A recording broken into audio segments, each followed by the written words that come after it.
This company was worth nearly $1 trillion, and almost no one outside Wall Street knows its name. Last week, $1.4 trillion vanished from AI chip stocks in a matter of days. Micron hit an all-time high of $1,079 a share, then fell 20% in 48 hours, and here's the twist: almost none of it was about Micron. It was a rival's guidance that spooked the whole sector. That tells you everything.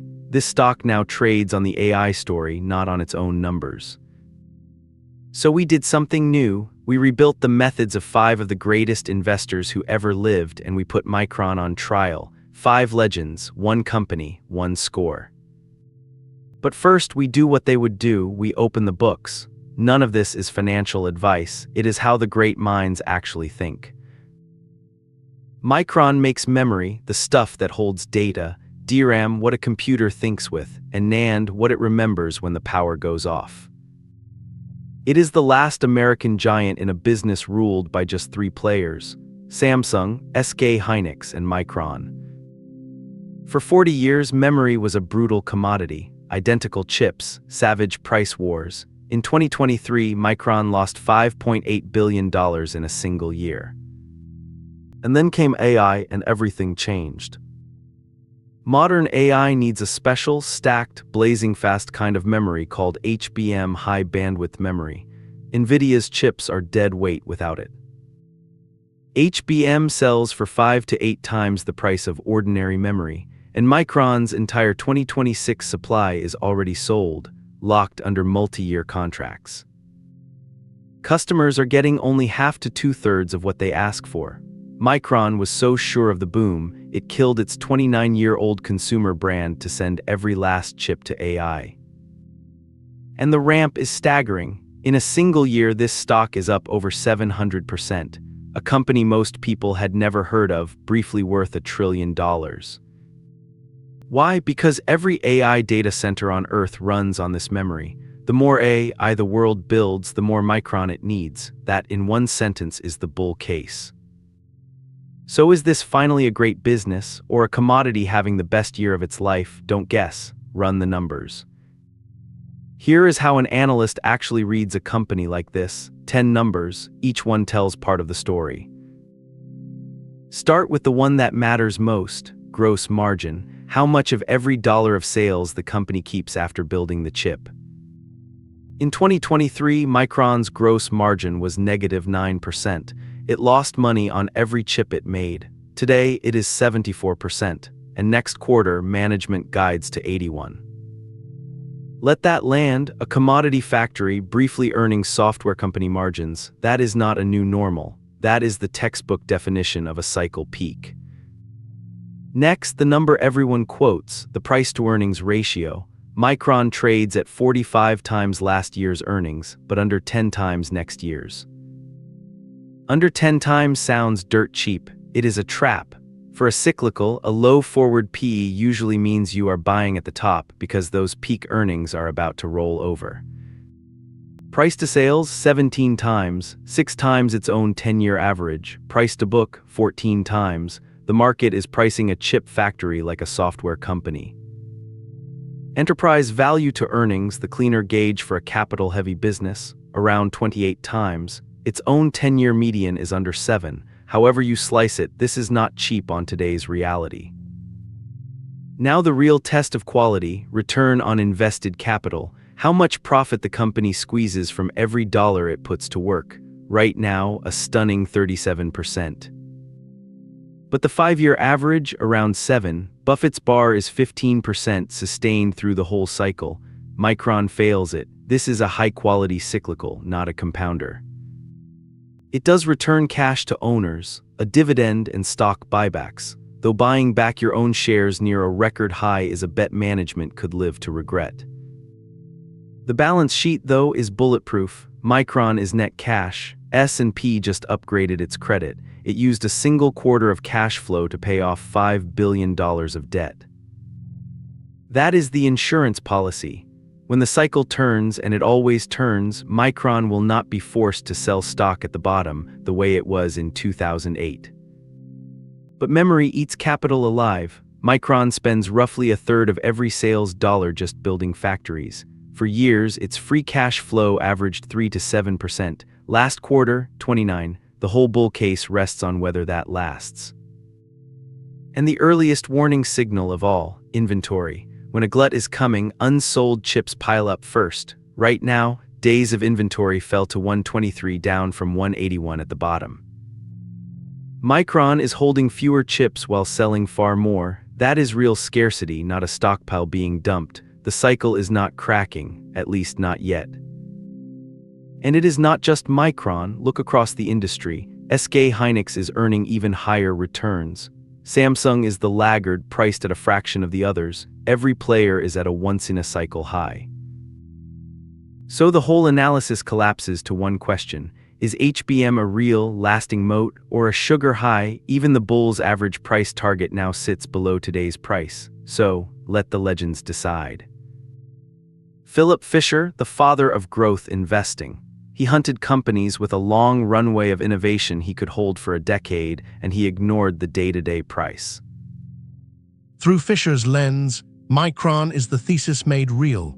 HBM is a genuine technology-led, pre-sold for years, at margins this industry has never seen. And Fisher would run his famous scuttlebutt, ask the engineers, the customers, even the rivals. Right now they would all say the same thing: nobody can make this memory fast enough. He cared about durable, hard-to-copy growth, not this quarter's multiple. A company that has locked up the memory all of AI depends on, that is a long runway. His model scores Micron an 8. An 8, but the next legend spent his entire life distrusting exactly this kind of optimism. Benjamin Graham, the father of value investing and Warren Buffett's own teacher. His method was armor, not hope. Never pay more than a business is worth and always demand a margin of safety. Graham's model is alarmed.